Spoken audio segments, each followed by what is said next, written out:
continuar. Vou ficar gritando aqui com vocês. Boa noite, irmãos. Estamos de férias. Alguns estão de férias, né? Mas existem aqueles que continuam trabalhando.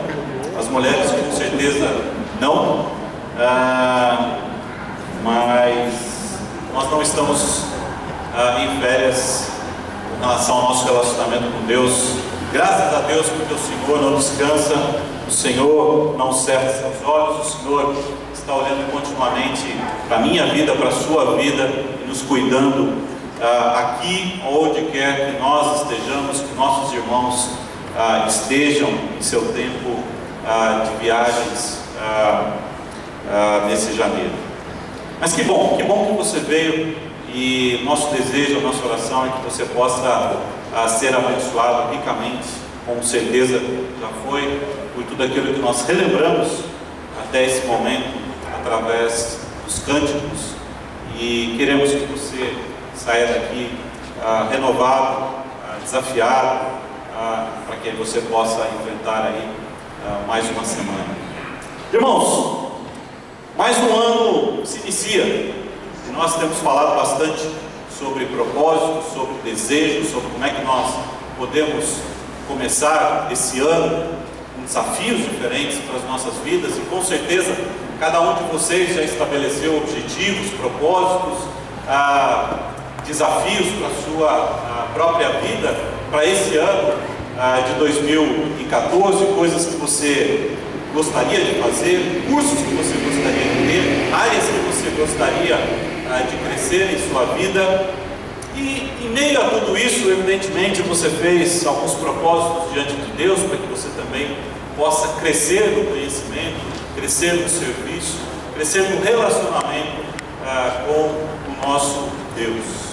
Mas a verdade é que, de repente, o ano começa e nós começamos com esses propósitos, mas a verdade é que começam a surgir situações, notícias, não tão, vamos dizer assim, otimistas com relação àquilo que vai acontecer à nossa volta. A gente tem ouvido falar constantemente a respeito da situação econômica do nosso país, que vem se deteriorando. A gente ouve falar bastante acerca da violência no nosso país.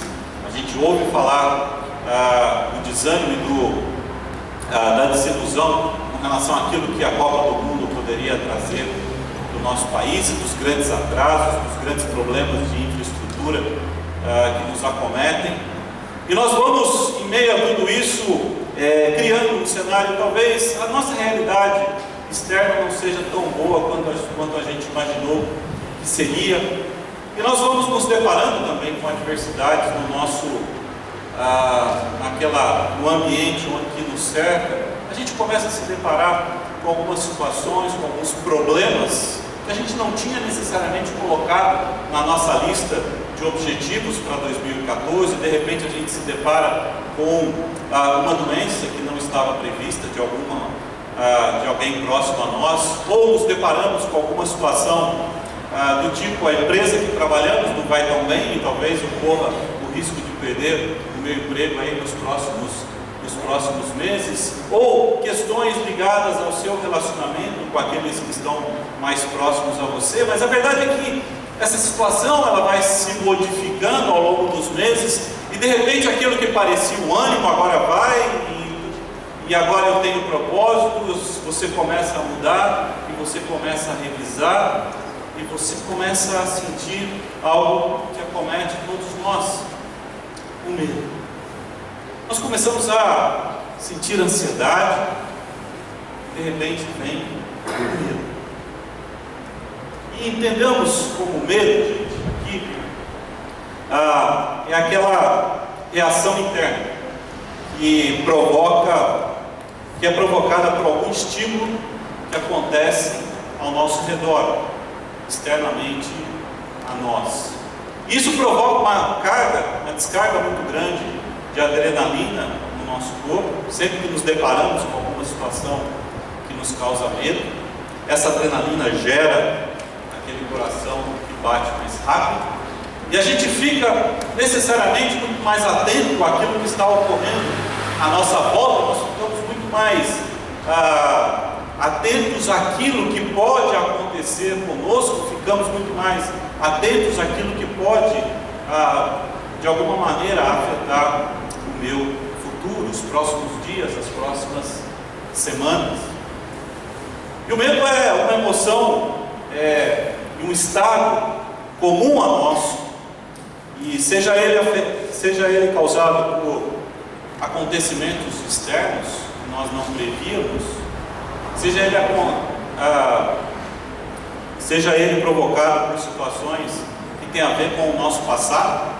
Às vezes um inseto, uma barata, ela provoca uma reação muito mais forte em uma pessoa do que em outra, simplesmente por alguma experiência que a arremete lá ao seu passado.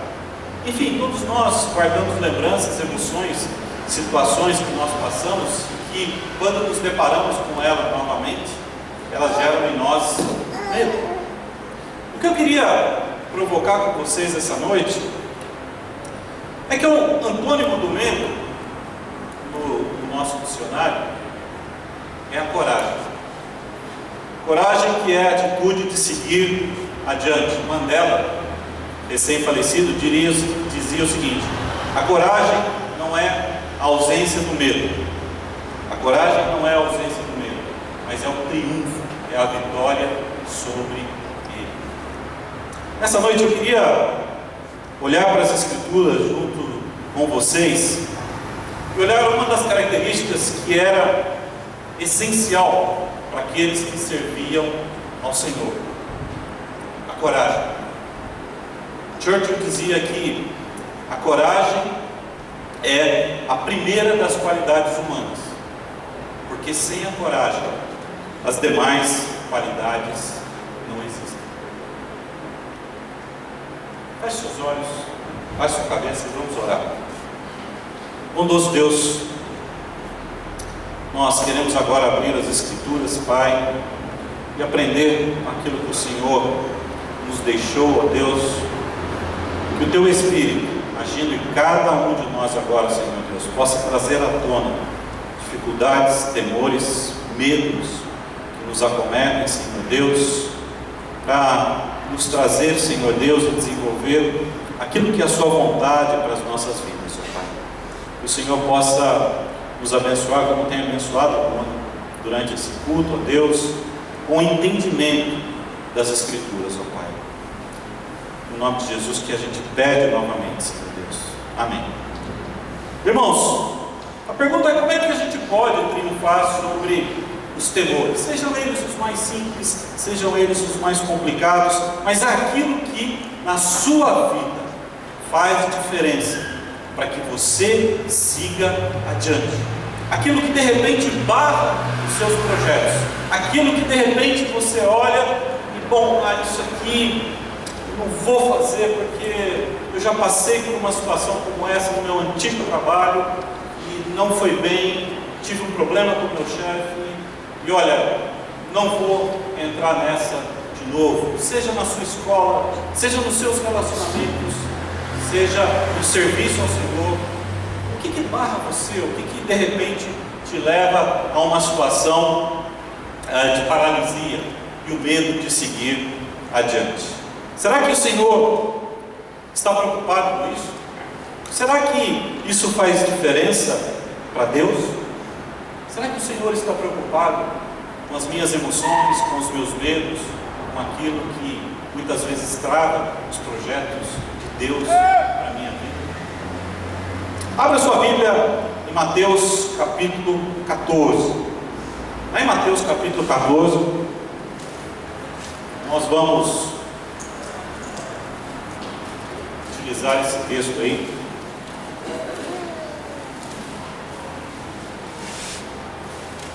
Mateus capítulo 14. Irmãos, queria chamar a atenção antes da gente começar a leitura do texto, é que normalmente a gente está acostumado a olhar para os textos bíblicos de forma isolada. A gente olha os textos bíblicos e a nossa Bíblia, ela está separada em pedaços, porções, com versículos, e a nossa tendência é olhar para esses fatos como se eles acontecessem como crônicas que vão sendo contadas de forma separada. E muitas vezes a gente perde a noção de que a história bíblica, principalmente a história dos evangelhos, é uma história vibrante, é uma história onde os fatos estão se sucedendo, ou seja, as coisas estão acontecendo numa realidade que é igual à minha e à sua. Ou seja, uma realidade onde existe frio, existe calor, existe fome, existe sede, existem as adversidades, existem problemas. E às vezes a gente perde a noção de que isso acontece num espaço pequeno, e os dias se sucedem, e as coisas acontecem de uma forma extremamente intensa, e as pessoas que estão ali envolvidas naqueles fatos, naquelas situações, elas passam por emoções similares da que eu e você temos: ansiedade, medo, dificuldade em enfrentar situações.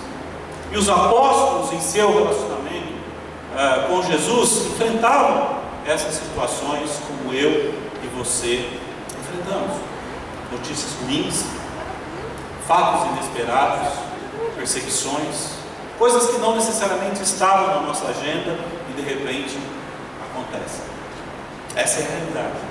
Então, quando você lê as Escrituras, pense que você está falando de pessoas, está lendo a respeito de pessoas reais, em situações reais, que podem acometer a mim e a você. Bom, nesse capítulo, Jesus volta para Galileia. Ele volta para ele está na Galileia, está próximo ao seu local de origem, próximo ao local onde acontece a maior parte de seu ministério. E naquele tempo, o texto começa lá no texto de Mateus 14, ele começa situando historicamente. Ele diz o seguinte: olha, naquele tempo havia um responsável chamado de tetrarca, que não era um rei, chamado Herodes, e ele comandava aquela região. E vocês conhecem a história de que Herodes foi o responsável, após uma festa onde Herodias dança na frente de Herodes, e aí Herodes promete dar a ela qualquer coisa que ela quisesse, e ela pede a cabeça de João Batista. E Herodes, que tinha João Batista preso em uma das suas prisões, manda simplesmente cortar a cabeça de João Batista e trazê-la em uma bandeja. E o texto começa assim: esse é o momento em que nós entramos no capítulo 14. Ou seja, Herodes começa a ouvir a respeito de Jesus, e ele fica incomodado com aquela situação, porque ele ainda tem o fantasma de João Batista assombrando após alguns dias da sua morte, e ele ouve falar a respeito de Jesus, e ele diz: olha, esse é o espírito de João Batista, que está de volta para me assombrar. E Herodes, que tinha todo o poder sobre aquela região, ele está dizendo: teve o poder para matar, decapitando João Batista. Os discípulos de João Batista, após enterrarem o corpo dele, vão até Jesus e contam para Jesus o que tinha acontecido. Sempre lembrando que João Batista tinha um relacionamento com Jesus. João Batista era o profeta que vinha anunciando, preparando o caminho para Jesus. E o fato de João Batista ter sido decapitado, evidentemente, traz para aquele grupo medo, temor. O que será de nós? Estamos sob um governante que tem o poder e a capacidade de nos causar danos, problemas e principalmente perseguições que ameaçam a nossa própria vida. O texto fala que Jesus, quando ouviu aquilo, Jesus se retira para o deserto Mas a multidão, ao saber que Jesus havia se retirado, ela vai atrás de Jesus. E eles passam com Jesus ali todo dia. De novo, lembre-se que eu falei no início, nós estamos falando de fatos que estão se sucedendo, estamos falando de intervalo de horas, de dias, não mais que isso. A multidão passa com Jesus, e aí chega no final, os discípulos se alertam: Jesus, mas como é que nós vamos alimentar esse povo todo aqui? São mais de 5.000 pessoas, como é que a gente alimenta isso tudo? E Jesus, em seu processo de ministério com os seus discípulos, diz para eles: olha, alimentem, vocês devem alimentar esse povo. Mas eles dizem: mas o quê? Como é que nós vamos fazer isso? Então eles dão a ideia: por que a gente não manda esse pessoal embora e no caminho eles se alimentam de alguma coisa? Jesus: não, vocês vão dar alimento a eles.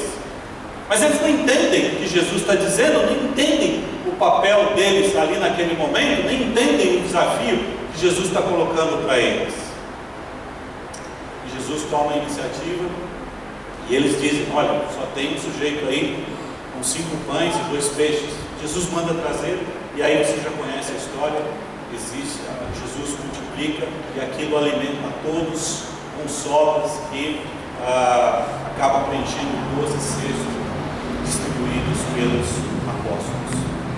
Então é nesse contexto que nós estamos. No final do dia, todos cansados, Jesus diz para os seus discípulos: olha, agora vocês pegam esse barco, vão cruzar o chamado Mar da Galileia, que na realidade não é um mar, é um lago. Vocês vão cruzar esse lado. E Jesus não vai com eles. Jesus despede a multidão e sobe ao monte sozinho, porque até então Jesus não tinha tido tempo pelo qual ele tinha ido para o deserto, o tempo para estar com o Pai, para orar e pensar e refletir sobre tudo aquilo que estava acontecendo naquele momento. E aí nós vamos para o texto que eu gostaria de dividir com vocês essa noite. Lá no versículo 22. Logo em seguida, Jesus insistiu com os discípulos para que entrassem no barco e fosse adiante dele para o outro lado, enquanto ele despedia a multidão.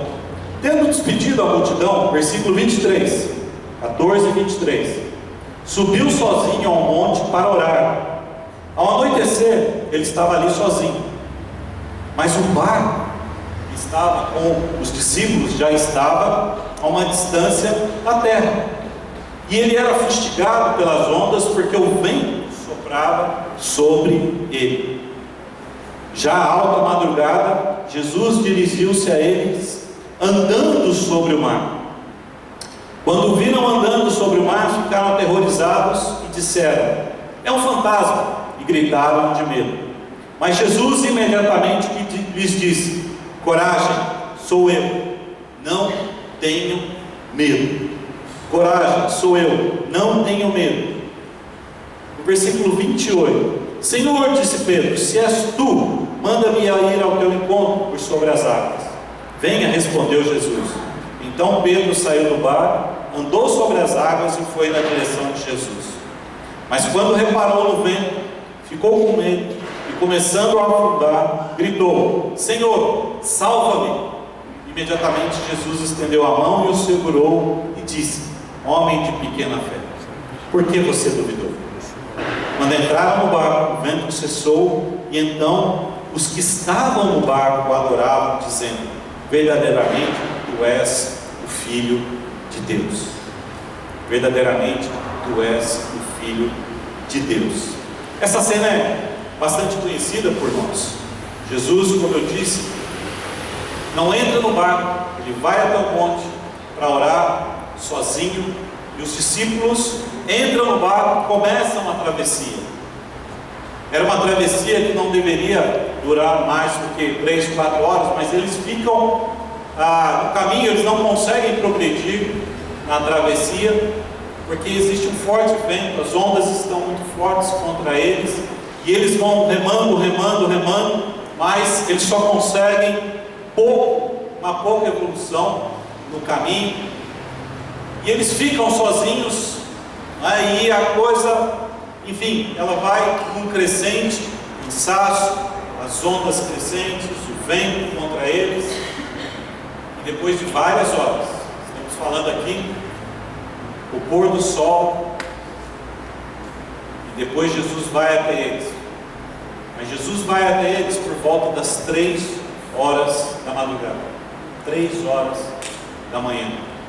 Ou seja, eles passam dentro do barco alguma coisa aí como 8 a 9 horas, sem saber exatamente onde estava Jesus, o que estava acontecendo com eles, tentando atravessar o lago, no meio do lago, sem saber exatamente como essa história ia terminar. E aí aparece Jesus, mas eles não reconhecem, eles acham que é um fantasma, porque como pescadores, eles tinham história, ouviam histórias, e aí voltamos à questão do passado, onde pescadores contavam histórias, e a gente você já deve ter ouvido falar sobre isso, de que em situações de perigo, no meio de uma situação onde você está atravessando com o seu barco, situações de perigo, aparece um fantasma, que é na verdade um prenúncio de algo ruim que está para acontecer, em alguns casos a própria morte. E essas histórias eram muito comuns no tempo de Jesus, e eles ficam apavorados, até que Jesus diz para eles: olha, Jesus se identifica, coragem, coragem, sou eu, não tenham medo. A pergunta para a gente essa noite é: por que Jesus demora tanto? Por que Jesus demora tantas horas? Por que Jesus os deixa sofrendo naquele barco, enfrentando aquela situação? E a primeira coisa que eu gostaria de destacar para a gente essa noite, irmãos, é que Jesus quer desenvolver em nós um espírito corajoso. Jesus, repita comigo, Jesus quer desenvolver em nós um espírito corajoso. Irmãos, a gente fala que Jesus é mestre, falamos? Jesus é o nosso mestre. Mas o que acaba acontecendo conosco é que nós imaginamos Jesus como um professor de escola dominical, que vem com um quadro e ele vai dividir alguns estudos, alguns ensinos conosco, e a gente vai intelectualmente aprender com Jesus. Ele é o mestre.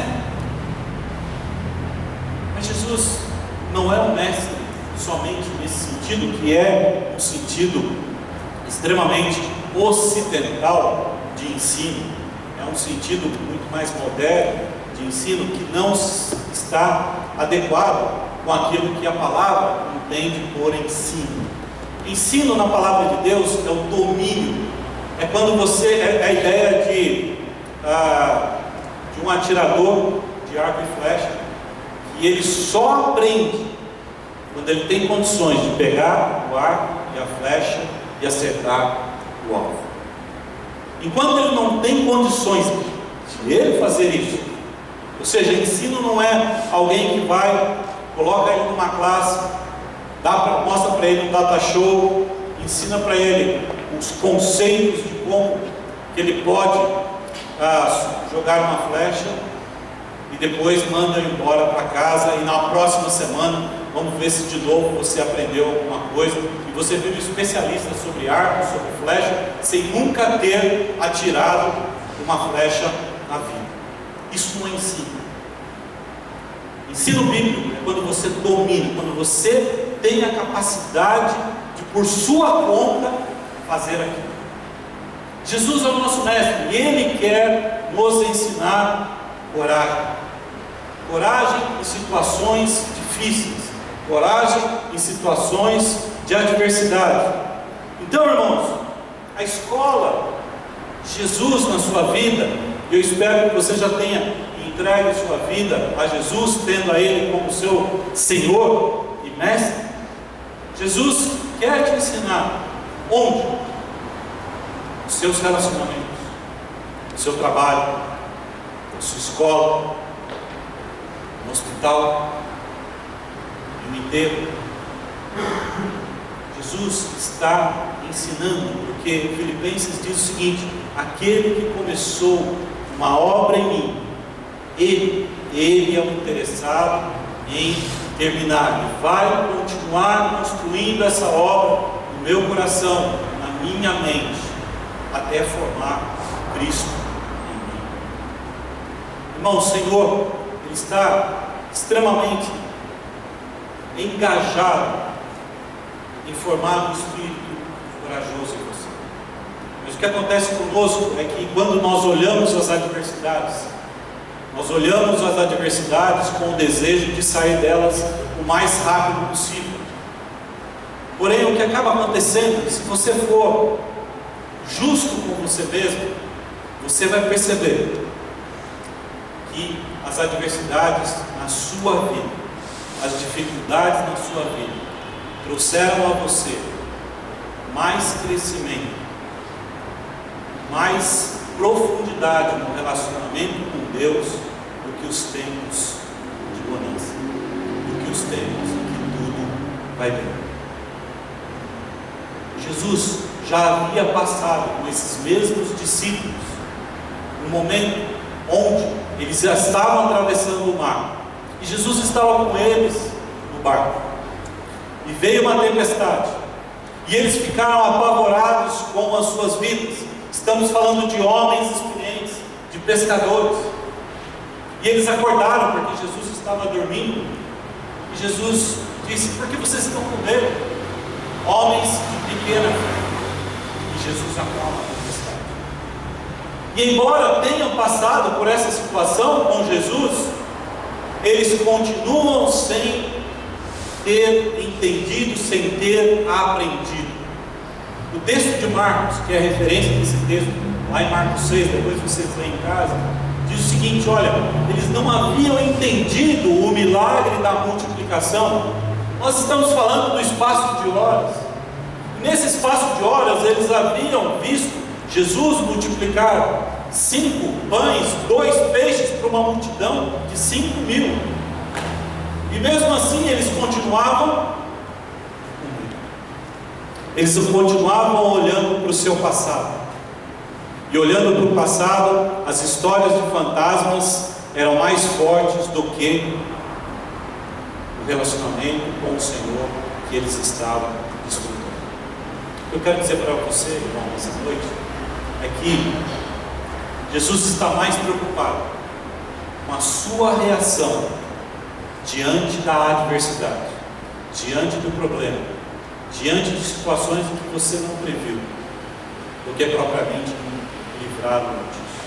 Com certeza também o Senhor quer te livrar de situações, mas Ele quer desenvolver em você um espírito de coragem, que enfrenta, que vai adiante, que está na dependência dEle, mas não é aquela dependência paralisante.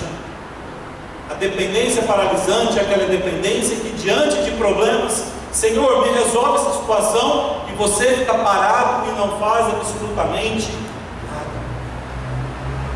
O Senhor tem dado a você capacidade, talentos, igreja, relacionamentos, para que você siga adiante. E como nós vamos ver em seguida, o Senhor não está ausente, mas Ele quer desenvolver em você, para o seu reino, para a sua obra, para a sua glória, homens, mulheres, jovens, que vão adiante, que seguem na dependência do Senhor. O mesmo Pedro, que vamos ver em seguida, que tem medo, que é chamado homem de pequena fé, ele está sendo preparado para lá na frente enfrentar homens poderosos, reis, e para dizer para eles que ele não iria cessar de falar do nome de Jesus Cristo. É isso que o Senhor quer forjar em nós. Então olhe para a adversidade, irmãos, de uma forma diferente. A adversidade não é problema. O problema é a sua reação, é a maneira como você reage à adversidade. Como você tem reagido? Pense em uma situação que ocorreu há 10 anos passados. Uma doença não pensada, a perda de um emprego, a perda de alguma situação que você gostaria, e pense como você reagiu lá atrás, como você reage hoje. Você está reagindo de forma diferente?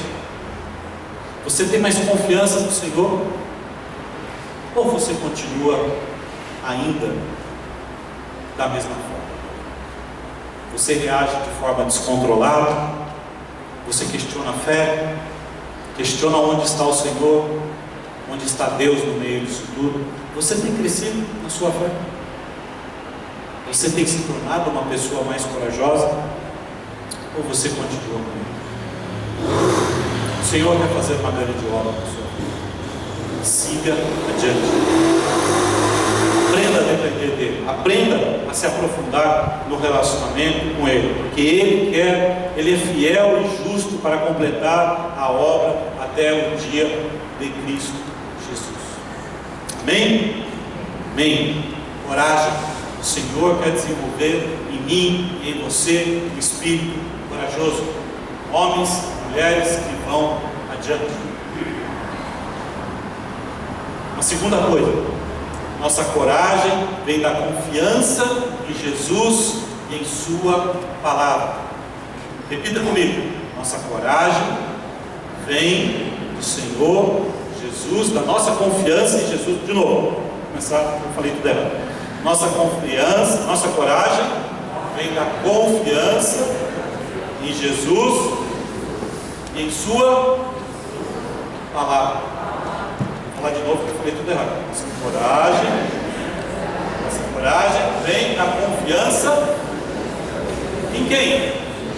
Jesus e sua palavra. Ou seja, o que eu estou dizendo? Nossa coragem vem de nós mesmos, gente? Sim ou não? Não. Nossa coragem, eu posso gerar coragem? Não. Gente, isso aqui não é uma pregação de autoajuda, mas é a ajuda do alto. Nós estamos falando de situações reais, de um Deus real, de um Cristo que está à direita, de nosso Pai que vai voltar, que vive hoje. E ele disse que olha como é que ele lida com a situação de Pedro. E é legal porque na Bíblia, gente, Pedro é aquele cara sabe aquele cara no nosso grupo, ou no grupo de amigos, né? Sempre tem aquele cara mais espontâneo, que vai mais adiante e tal, e faz aquilo que todo mundo queria fazer, ou pergunta aquilo que todo mundo queria perguntar, mas ninguém tem coragem de fazer e perguntar.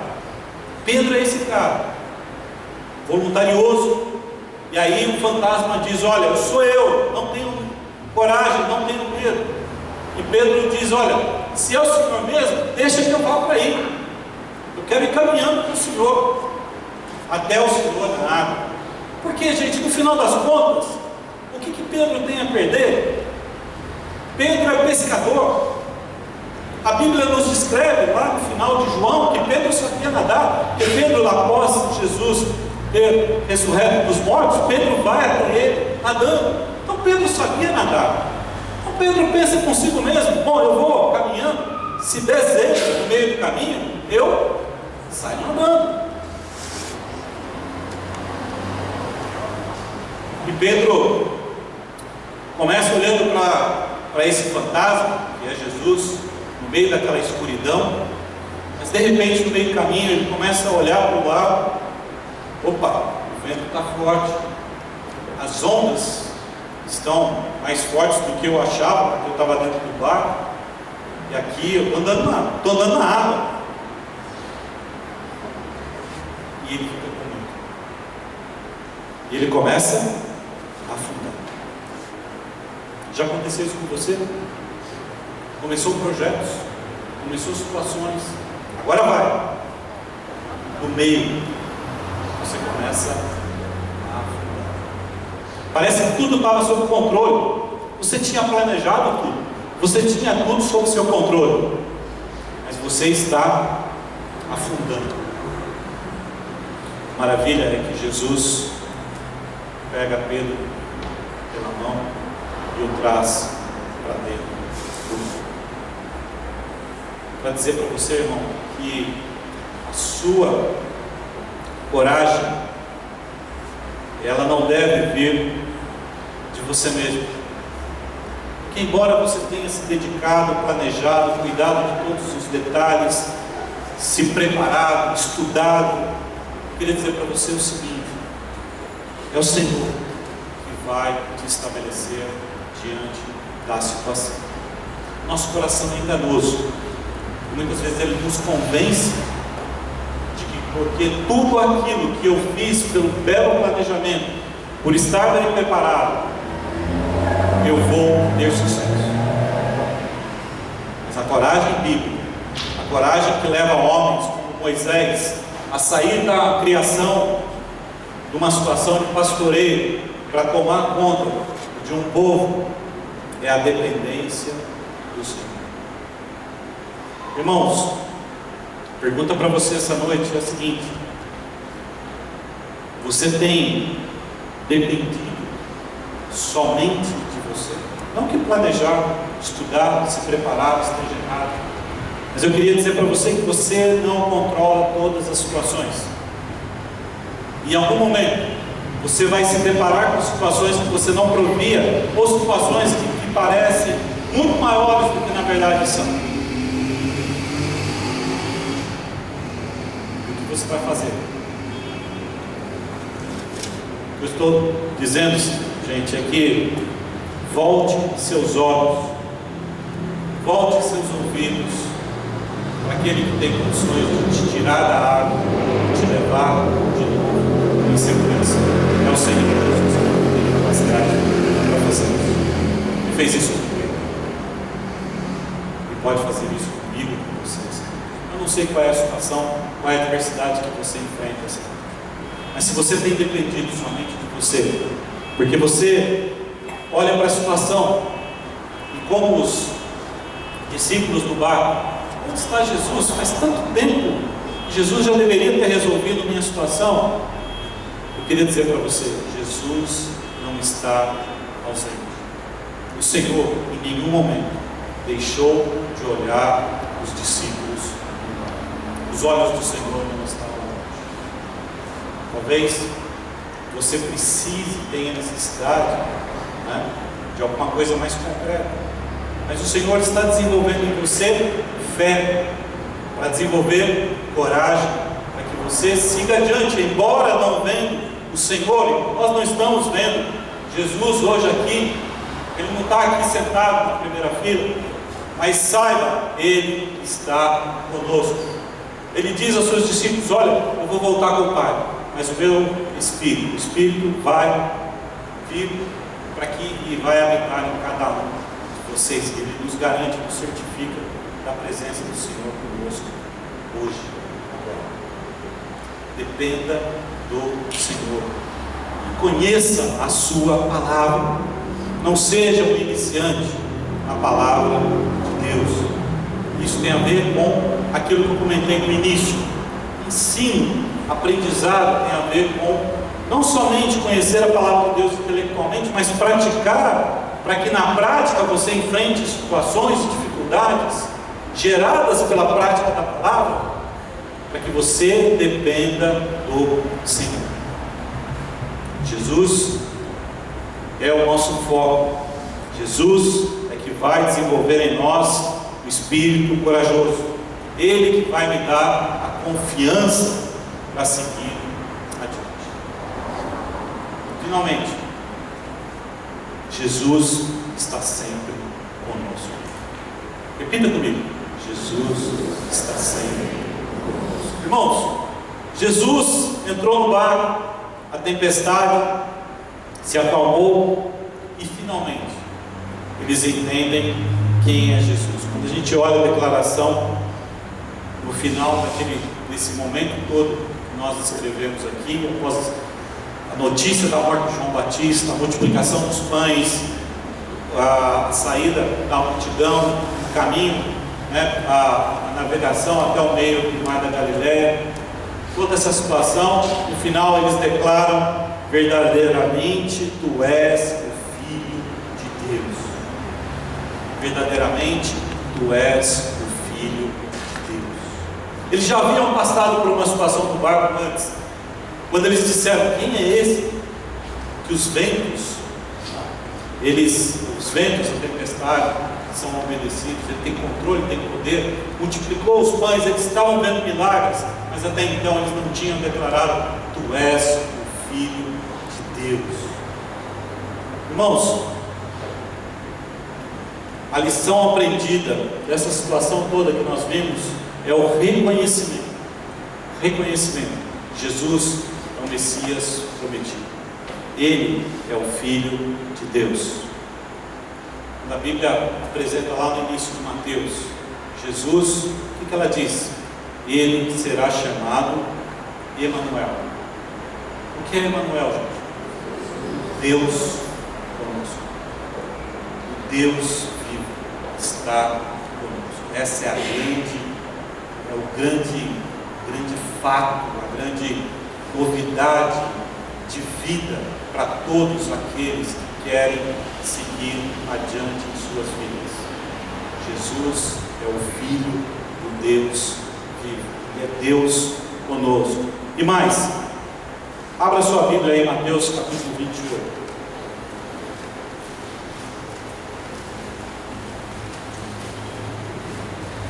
Quando Jesus, em seus últimos discursos, se despedindo dos seus discípulos,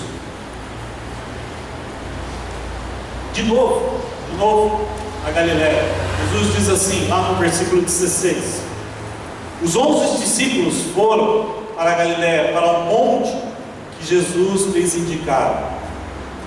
Quando viram, o adoraram, mas alguns duvidaram. Então Jesus aproximou-se deles e disse: foi-me dada toda a autoridade nos céus e na terra. Toda a autoridade está sobre Jesus. Portanto, vão e façam discípulos de todas as nações, batizando-as em nome do Pai, do Filho e do Espírito Santo, ensinando-lhes a obedecer a tudo que lhes ordenei. Gente, vamos! Vocês ficaram comigo 3 anos, agora eu estou dizendo para vocês: vão, se espalhem, sigam adiante com coragem. Sabe por quê? Eu estarei sempre com vocês até o final dos tempos. Jesus não chamou a mim e você para estarmos aqui hoje simplesmente para recebermos dele, simplesmente para receber da igreja. Mas é para irmos adiante, para irmos a esse mundo, anunciando a verdade infinita a verdade definitiva que eu e você aprendemos. O Senhor está conosco, que Ele não só me salvou, mas Ele vem desenvolvendo em mim um espírito corajoso, um espírito que me dá condições de ir adiante, de enfrentar as dificuldades, de enfrentar os problemas, de olhar a vida de uma forma diferente, de olhar as adversidades e as situações diferentes. Porque eu posso dizer, mesmo quando eu andar por um vale de trevas e morte, eu não temo perigo algum, pois tu estás comigo. Tua vara e teu cajado me protegem. Tua vara e teu cajado me protegem. Irmãos, ainda que você esteja caminhando pelos vales da morte, situações as mais difíceis, o Senhor está contigo. O Senhor lhe dê coragem, o Senhor lhe dê muitas vitórias, não para você, não para o seu mérito, mas para a glória do reino de Deus. Que Ele lhe dê uma vontade firme, fruto de um relacionamento amoroso, de dependência, de uma dependência produtiva, não de uma dependência estacionada, que não tem capacidade de levantar da cama, mas de alguém que segue adiante, de forma corajosa, enfrentando as suas dificuldades. Pois no amor não há temor, não há medo. Jovens, sigam adiante com seus desafios, com seus sonhos, sabendo que o Senhor está lá. Homens, mulheres dessa igreja, nós precisamos de uma nova geração, precisamos de homens e mulheres servindo ao Senhor, enfrentando as adversidades, enfrentando as dificuldades, para que a glória do Senhor seja conhecida nessa terra. E Ele chamou você e tem trabalhado na sua vida para fazer não só você crescer, mas você ir adiante na obra que Ele tem preparado para nós.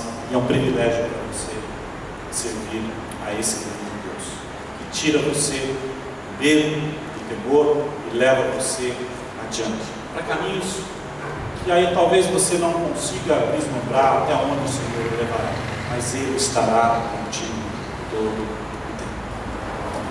Para terminar, eu queria contar uma história. Josué havia saído do Egito, jovem, sob a liderança de Moisés, no meio do caminho, 40 anos no deserto, em situações difíceis, situações altos e baixos no relacionamento com Deus. Toda uma geração é exterminada naquele deserto, ela fica, ela morre no deserto. Então eles chegam na entrada da terra prometida, e Moisés vira para Josué e fala: Josué, até aqui eu vim, daqui para frente é com você, o Senhor te escolheu. E Josué olha para trás e vê toda aquela segunda geração daquele povo que havia saído do deserto. Olha para frente e vê povos extremamente organizados, com cidades organizadas, armados, preparados para a guerra. E Deus está dizendo para ele: siga adiante, eu te darei essa terra, você tomará posse dessa terra. Mas ele olha para trás e fica pensando: bom, Senhor, como é que vai ser isso? Porque essa turma que está comigo, eles são experientes em deserto, eles passaram 40 anos no deserto, eles não sabem guerrear, são jovens. Mas olha o que o Senhor diz para Josué. Josué, capítulo 1, versículo 9.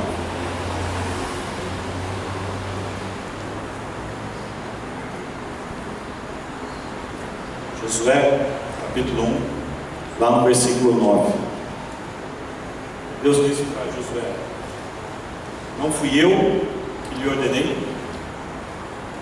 Eu estou dizendo: vai, dependa de mim. Mas olha, seja forte e corajoso. Não tenha medo, não se apavore, não desanime. Por quê? Tem porquê, gente. Porque o Senhor, o seu Deus, estará com você por onde você andar. Irmãos, Jesus é o nosso mestre e Ele quer te ensinar, e tem trabalhado na sua vida para te ensinar coragem. Olhe para as adversidades de forma diferente. O Senhor que cuida de você, que está trabalhando na sua vida. Mas sua coragem não deve basear em você, mas deve se basear no seu foco em Jesus, na sua palavra. Se aprofunde no relacionamento com Ele. E finalmente, saia daqui essa noite, lembrando e dizendo a si mesmo: o Senhor está comigo todos os dias até o fim da minha vida. Lembre-se um ao outro, lembre-se todos os dias da sua vida, para que você possa ter condições de enfrentar as tempestades. E caso Jesus ainda não esteja no barco da sua vida, gostaria de desafiar você a convidar Jesus a entrar no barco da sua vida. E somente com Jesus no barco da sua vida você vai ter condições de enfrentar os males difíceis, as tempestades difíceis que porventura virão. Um dia você estará feliz, aguardando a famosa coroa da justiça que Paulo diz que será entregue a todos aqueles que amam a sua vida. Quando você se deparar com Jesus, Ele dirá para você: entra aqui, servo bom. Porque com coragem você andou, você caminhou na minha dependência. Que o Senhor possa abençoá-lo, possa trazer para você uma grande semana na presença dEle, na certeza de que o Senhor quer você avançando, seguindo os seus projetos, os seus planos, desafiando você, querendo muito mais de você, querendo crescimento, que Ele está com você. Baixe sua cabeça, feche seus olhos e vamos orar. Bondoso Deus, obrigado por esse tempo, Senhor. Eu peço por cada um aqui presente, vou começar por mim, que o Senhor continue a desenvolver em nós um espírito corajoso, de intrepidez, que não é baseado em nós, mas é baseado no Senhor, na sua palavra, na certeza de que o Senhor está sempre conosco. Ó Pai, que ninguém saia daqui essa noite, Senhor Deus, sem a certeza da presença de Deus a seu lado.